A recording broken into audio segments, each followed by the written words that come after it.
Gente, 3 creme de leite saindo por apenas R$1,95. 3. A partir de 3. Não, vou levar só um mesmo. E ela vai levar só um? Por quê, né? Tem como economizar, né, galera? Que dia? Suco. Gente, ela vai fazer uma macarronada hoje à noite. E esse salgado tá a partir de quanto? Tá barato, de um e pouco. Real, pouco. É barato. Eu acho que eu levo. Mãe! Eu vou levar um desse aqui, tá baratinho. Maratá, ó. Gente.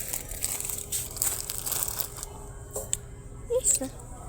Esse aqui saindo por R$2,80. Isso aqui.